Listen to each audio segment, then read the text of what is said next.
Bien. ¿Cómo te llamas? Casey. Katie. Casey, con eso. Casey. Muy bien. Casey.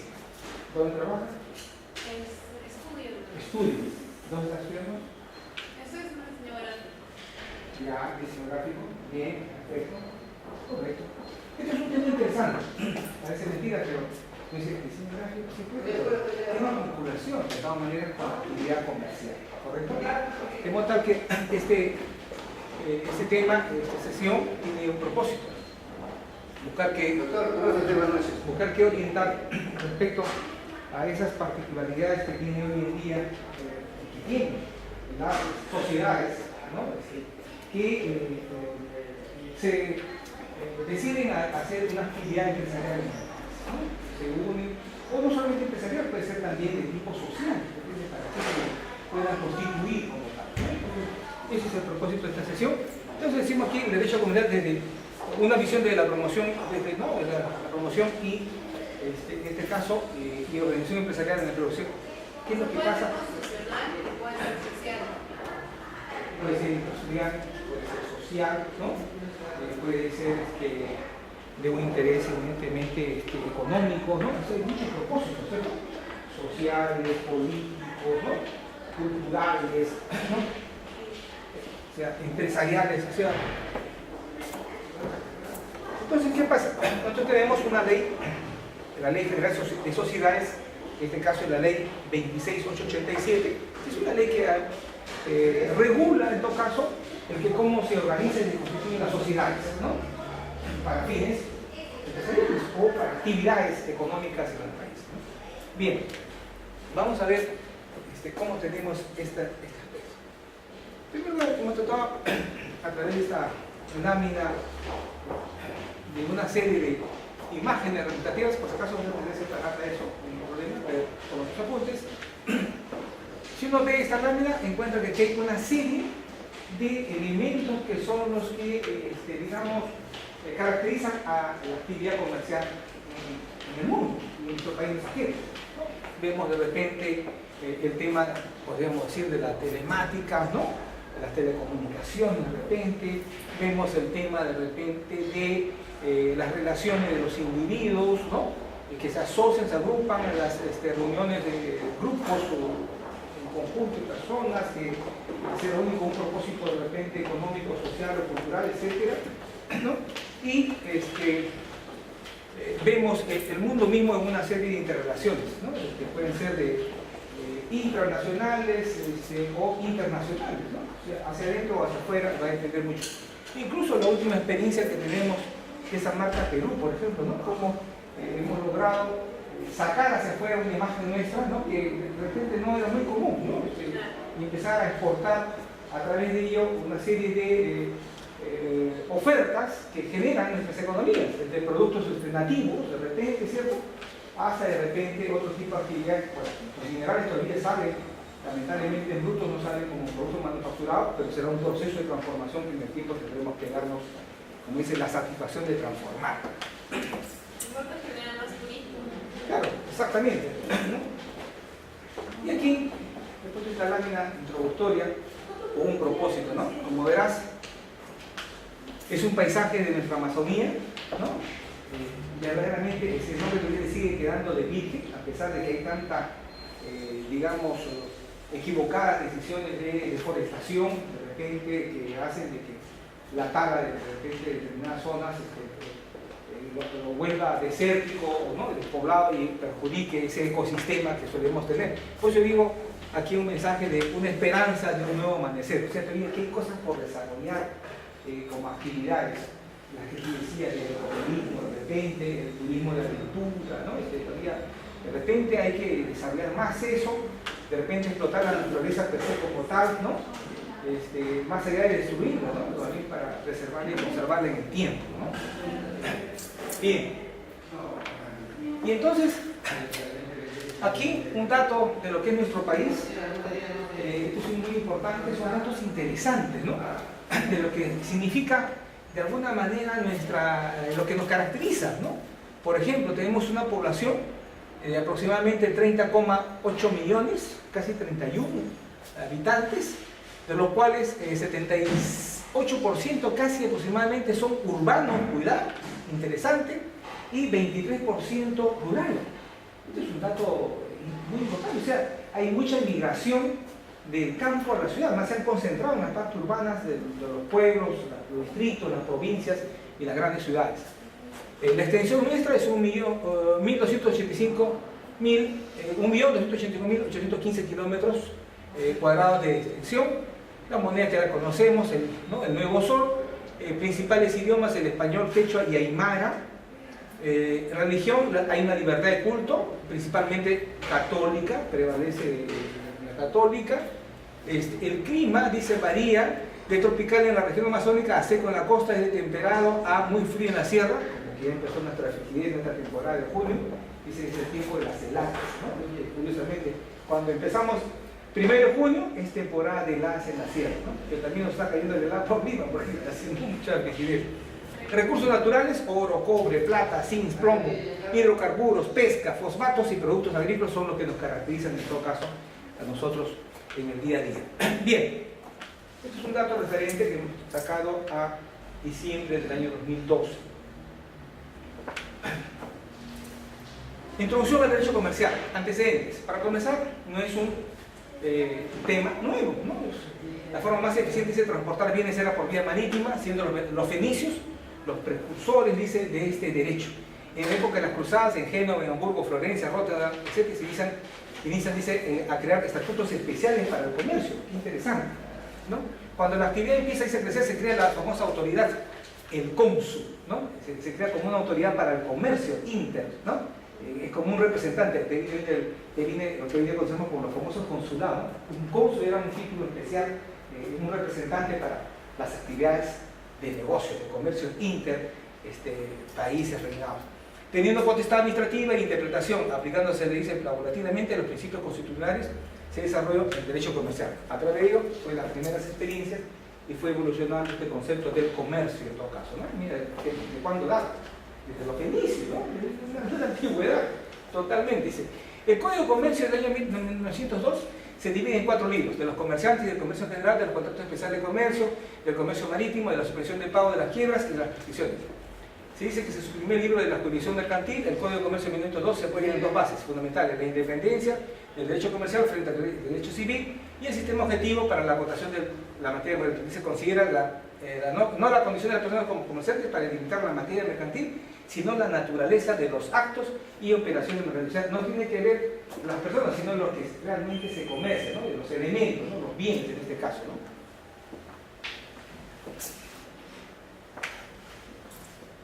Y así tenemos una evolución, ¿no? De lo que significa, por ejemplo, este decreto supremo 003 del 85, el texto único de justicia, ley general de sociedades, y aquí está lo que estamos comentando, la ley 26.887, que es la nueva ley general de sociedades que data del año 2007, aquí la tenemos, ¿no? Y luego está la ley de títulos y valores, la ley 287, es decir, todo un marco legal que puede ser referente y que puede servir de repente para poder hacer mayor exploración e investigación sobre el marco legal que recrea y que regula el derecho comercial en nuestro país. Otro detalle importante dice que en Francia, durante el imperio de Luis XIV, nace Colbert, el padre del derecho comercial. En España, bajo ordenanza de Felipe V, se le da la aplicación general del estatuto que regulaba a los comerciantes. Es decir, se ordenaban los comerciantes de Bilbao, que se llamaban, dice, las ordenanzas de Bilbao. Es un dato referencial histórico, ¿no? Siendo el antecedente más inmediato de nuestro derecho comercial. El Código de Comercio francés, de 1807, y de España, de 1829. Las ordenanzas de Bilbao regieron hasta 1853, y todo esto es un dato referencial que hemos puesto de manera singular para obtener más o menos un referente del marco legal y de cómo ha ido evolucionando el derecho comercial desde la antigüedad hasta los últimos tiempos, ¿no? De modo tal que el tema no es nuevo, decíamos, empezó con los fenicios, imagínense, siendo los grandes comerciantes de la historia, ¿no? Los que empiezan a tener sus relaciones, y donde había un personaje denominado el cónsul, que era el que hacía la posibilidad de las interrelaciones comerciales entre países o reinados, que representaba y tenía toda una autoridad para determinar las reglas de todo ese comercio, de ese intercambio. Sociedades. Era un representante comercial nada más. Exactamente, netamente comercial. Generalidades. En la Ley General de Sociedades, el artículo 1 dice: quienes constituyen la sociedad convienen en aportar bienes o servicios para el ejercicio en común de actividades económicas. Es decir, es la decisión voluntaria de individuos que toman el propósito de unirse, aliarse para poder encontrar puntos con un objetivo común y empiezan a generar actividades. Todo socialista se constituye para un fin lícito y en beneficio común de los socios. Por lo tanto, no habrán sociedades que puedan ser registradas para delinquir o para generar despropósitos, ¿no?, menos perjuicios a la sociedad. Son en sentido positivo, ¿no?, fines lícitos. Garringer establece que la sociedad es el instrumento jurídico de conjunción de medios económicos que exceden la del hombre aislado. Mesineo, acuerdo colectivo caracterizado por estar formado por varias personas que, poseyendo un mismo interés común, actúan como una sola parte. Estos son algunos de los conceptos que tienen algunos estudiosos. La sociedad también, Uria plantea que es una asociación voluntaria de personas que crean un fondo común para colaborar en la explotación de una empresa con ánimo de obtener un beneficio individual, participando en el reparto de las ganancias que sostienen. Estos son pensamientos, conceptos que se dan a través de diferentes autores. Y también se habla que es un convenio porque si bien nace un contrato, existe más allá, se rige por un estatuto, también en el caso de las sociedades. En materia de sociedad anónima, se plantea que es una sociedad de capitales con responsabilidad limitada en la que el capital social se encuentra representado por acciones, pero aquí estamos hablando ya de la generación de las acciones, y en la que la propiedad de las acciones está separada de la gestión de la sociedad. Es decir, es independiente el tema de la organización de la sociedad respecto a las acciones, porque las acciones pueden corresponder a terceros, y la administración está a través de la sociedad. Es un convenio porque si bien nace, dice, con un contrato, existe más allá si se rige por estatuto. Los accionistas no tienen derecho, esto es un detalle. En el caso de las sociedades anónimas, dice, los accionistas no tienen derecho sobre los bienes adquiridos, pero sí sobre el capital y utilidades de la misma. Es una peculiaridad de las sociedades anónimas.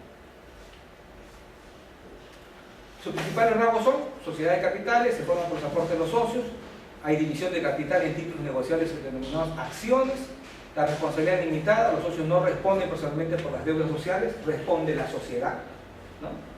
El mecanismo jurídico particular, la propiedad y la gestión de la empresa se encuentran desligadas. Se basa en la existencia de tres órganos de administración que deciden las labores de dirección y gestión, por ejemplo, la Junta General de Accionistas, el directorio y la gerencia. Tres elementos que van a intervenir en este tipo de sociedades, ¿no? Entonces tenemos ahí los tres, la Junta General de Accionistas, el directorio y la gerencia que va a caracterizar a las sociedades anónimas. Otra, la sociedad se disuelve, dice, por el vencimiento de su plazo de duración. Eso cuando, obviamente, que si bien siento que puede ser a plazo indeterminado, pero pueden haber marcado los plazos de tiempo de duración de la respectiva sociedad. Conclusión, dice, con su objetivo social, arreglo adoptado con arreglo de estatuto y otras formas que están previstas en la ley. Modalidades de constitución, dice, constitución simultánea y privada. Es una.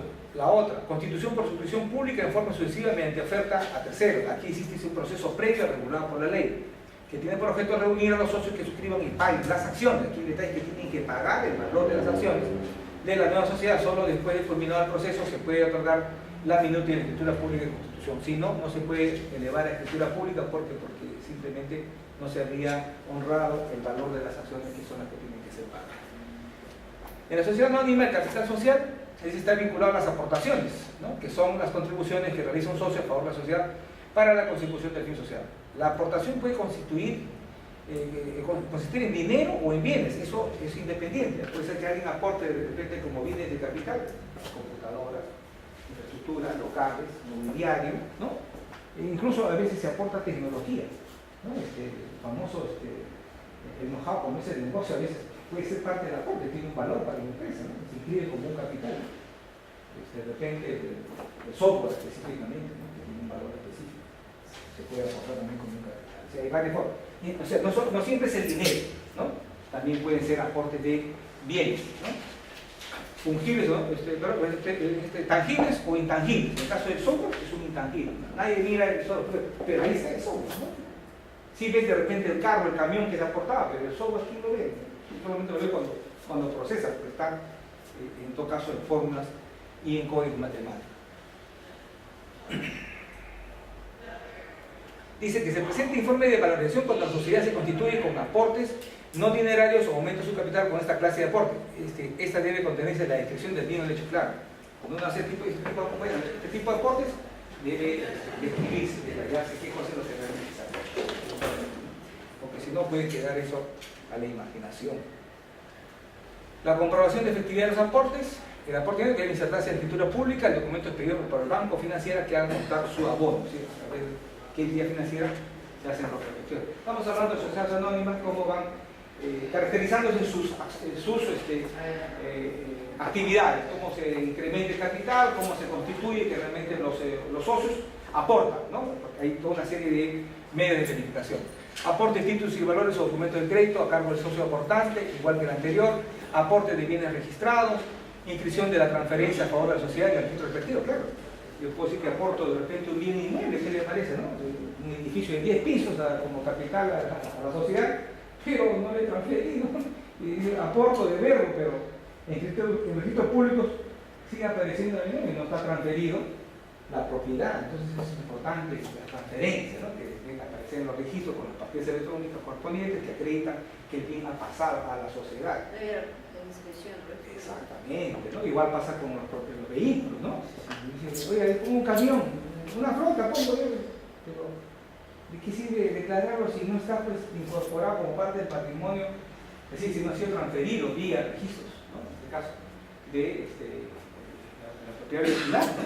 Que tiene que acreditar que el bien ya está registrado a favor de o en nombre de la respectiva sociedad, para que eso realmente sea el testimonio y pueda ser incorporado en el patrimonio, en los balances, en los estados financieros o sus inventarios que afectan a la respectiva sociedad, ¿no? Entonces la acreditación es muy importante y relevante, ¿no? Bienes muebles igual, inmuebles no registrados, ¿no? Comprobaciones de efectividad de aportes, otra forma, aporte de bienes muebles no registrados, asociación de derechos, ¿no? Otro, aporte de una empresa, establecimiento comercial o industrial o servicios de un fondo empresarial o de un bloque patrimonial. Otra es los aportes efectuados por cónyuges también, ¿no? Cuando hay cónyuges, hay que hacer las respectivas también aclaraciones y instrucciones pertinentes, porque a veces pueden haber bienes que están separados, ¿no? Como dice, por separación, como dice, de tipo conyugal patrimonial, y no incorpora, de repente se incorpora que solamente los bienes que corresponden a uno, al socio, no lo que corresponde a la cónyuge, pero si no hay esa separación, probable que van a tener que definir entonces, con la firma del cónyuge la aceptación de la bien, porque si no hay aceptación del cónyuge no va a poder pasar un bien, una propiedad, un bien vehicular, cualquier tipo de bien que esté de la sociedad conyugal va a tener que ser esclarecido. Por eso dice, los cónyuges son considerados como un solo socio, salvo que se acredite que el aporte de cada uno de ellos es en calidad de bienes propios o están sujetos al régimen de separación del patrimonio. Solo en ese caso dice, no disculpe, de la casa solamente el primer piso, por si acaso. Porque el segundo piso es de la señora, ¿no? Y así por el estilo, ¿no? Va a tener que ser ese tipo de precisión. Contenido del estatuto, por ejemplo, ¿no? Denominación de la sociedad es importante, nombre único, y eso lo cautela el registro público siempre que no tenga una duplicación con otro tipo de empresa, que no se superpongan los nombres porque se ponen a riesgo. No es exigible, dice, la inclusión de siglas de forma societaria, salvo mandato legal. No se puede adoptar nombres de organismos públicos o instituciones públicas. Solo la denominación puede expresarse de modo abreviado. Existe reserva de preferencia registral por 30 días. Eso también es perentorio. Descripción del objeto social. Hay normas especiales que obligan a ciertas sociedades a tener un objeto social específico. También eso es cierto. Se puede incluirse en el objeto social los actos relacionados que coadyuven a la realización de sus fines, aunque no estén en su estatuto de manera específica. También es una precisión. Domicilio de la sociedad, importantísimo, ¿no? Porque a veces cuando hay conflictos de intereses, ¿no? y obviamente el domicilio es el que va a ser sirva para los fines de la notificación o cualquier tipo de medio contractual. Plazo de la duración de la sociedad con indicación de la fecha de inicio de sus actividades. El plazo puede ser determinado o interminado, que estábamos comentando hace rato, ¿no? Eso va a depender de la decisión que toman los que constituyen la sociedad. Y se computa, dice, con arreglo a las normas del Código Civil. El monto de capital, el número de acciones en que está dividido el valor nominal de cada una de ellas y el monto pagado por cada acción suscrita también tiene que ser parte de los registros y que se quede claro en el contenido del estatuto. El capital social y el valor nominal de las acciones deben estar expresados en moneda nacional, salvo que tengan autorización de autoridad competente. Cuando corresponda a las clases de acciones en que está dividido el capital, el número de acciones de cada clase, las características, los derechos especiales, las preferencias que establezcan a su favor y el régimen de prestaciones accesorias a las obligaciones adicionales que puedan constituirse para cada sociedad. ¿No es necesario que se donen las siglas y las abreviaturas? Sí, solamente para la parte que se refiere a identificar que está. Estamos, derecho de la sociedad, domicilio acá. No, estaba en el anterior.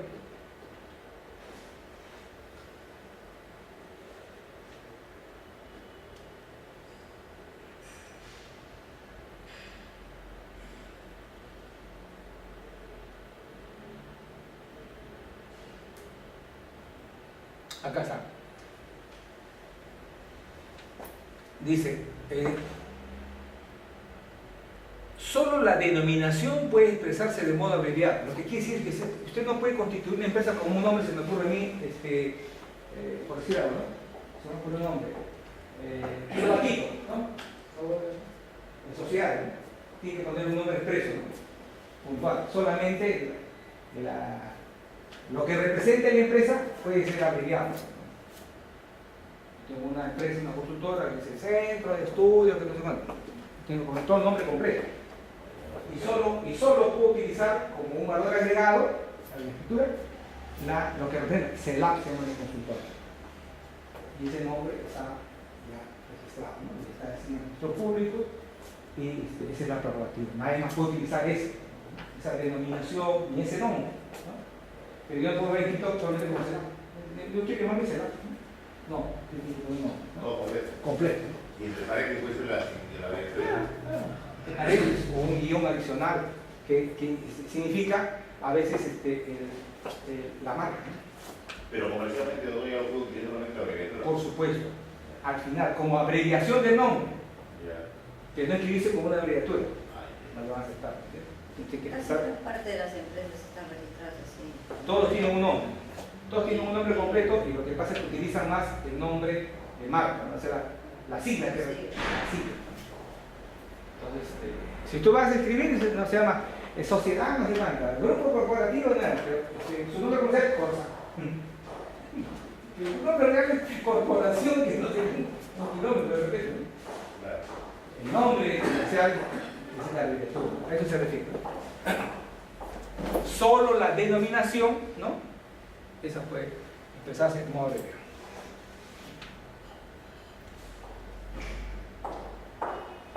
El régimen de los órganos de las sociedades también es otra parte de los aspectos que se consideran. Los requisitos para aportar el aumento o disminución del capital también hay que considerarlo. La forma de oportunidad que debe someterse a la aprobación de los accionistas. Eso tiene que estar en el estatuto. O sea, cómo se toman los acuerdos, cómo se decide el tema del quórum, ¿no? Cómo se maneja los votos por mayoría, por unanimidad. Todo eso tiene que estar definido con la suficiente claridad. Y eso lo encontramos como referente en el Código Civil, que orienta mucho sobre el contenido de cómo manejar los acuerdos de sociedades. O sea, vamos recogiendo para hacer estatuto. Las normas para la distribución de las utilidades, el régimen para la disolución y liquidación de la sociedad, los demás pactos lícitos que tienen convenientes para la ordenación de las sociedades, así como los convenios societarios y accionistas que los obliguen entre sí y para con la sociedad, siempre y cuando obviamente que no entren en contraposición con una norma expresa que lo esté restringiendo o prohibiendo. Tanto no se oponga, vale dentro del estatuto sin ningún problema. Sociedad anónima cerrada. Nace a partir del proyecto de la nueva ley de sociedades formulada por la comisión nombrada por justicia del 94, ¿no? Se impulsa para reemplazar a los famosos, ¿no? Las SRL, Sociedades Limitadas. Cuando se transmiten acciones, los accionistas no son los prioritarios en comprar, ¿no?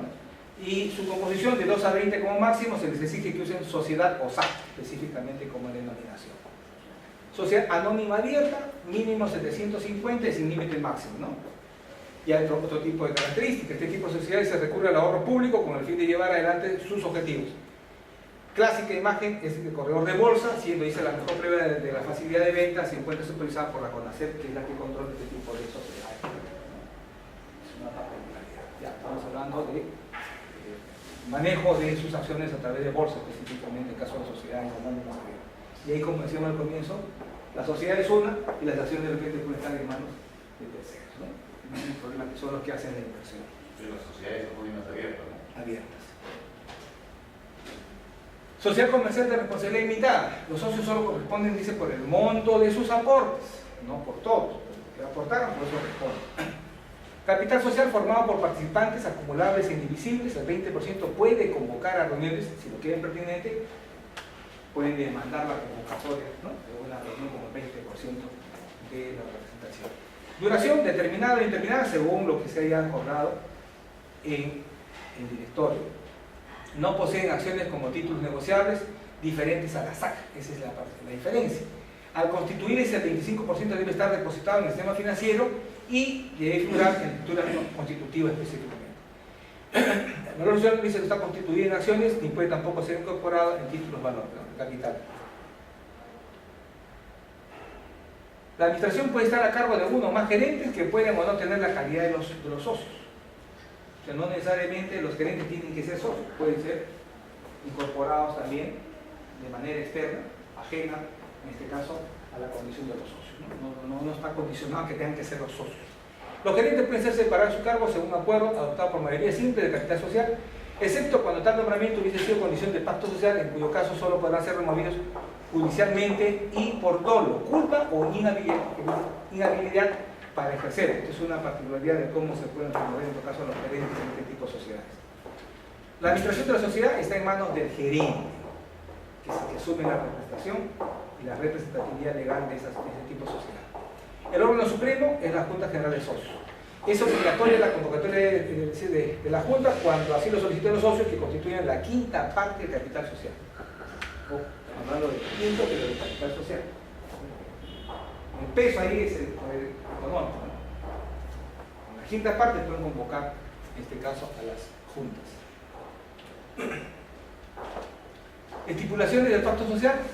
Identificación de los socios fundadores de 2 a 20 personas, naturales o jurídicas. Hay una combinación, porque una persona pública puede comprar también acciones, ¿no? Declaración de voluntad de los socios de constituir una sociedad registrada limitada y en forma simultánea, y en un solo acto también se debe indicar el número de socios, el monto de capital social y el detalle de los aportes otorgados por cada uno de los socios, y lo otro es, debe ser pagada al menos en un 25%. Las prestaciones accesorias que los socios se hayan comprometido a realizar, señalando su modalidad y la atribución con cargo a los beneficios, habían de recibir los que la realicen. Todo esto está dentro de la parte de las estipulaciones del pacto social. Estipulaciones del estatuto. ¿Qué cosas se plantean para esta parte? Se puede utilizar su denominación larga, sociedad comercial, de responsabilidad limitada, o su abreviatura también SRL, ¿correcto? Y lo que hemos comentado también, las siglas de, pero siempre el nombre. Para el registro lo vamos a obligar al nombre, ¿correcto? Y después se nos dice que puede utilizar o el nombre abreviado de marca. Y eso es válido tanto para registro público como para efectos tributarios. Entonces, usted va a declarar, usted puede declarar con cualquier otra excepción. No tiene que colocar el nombre para la sigla, ¿no? Coloque el nombre completo o coloque las siglas. Y son válidos perfectamente para la emisión de facturas, ¿no? Y para hacer su crédito fiscal. Duración, determinado o indeterminado, se debe escribir en forma detallada y los negocios y operaciones lícitas que constituyen el objeto social, que es para que se constituye la sociedad.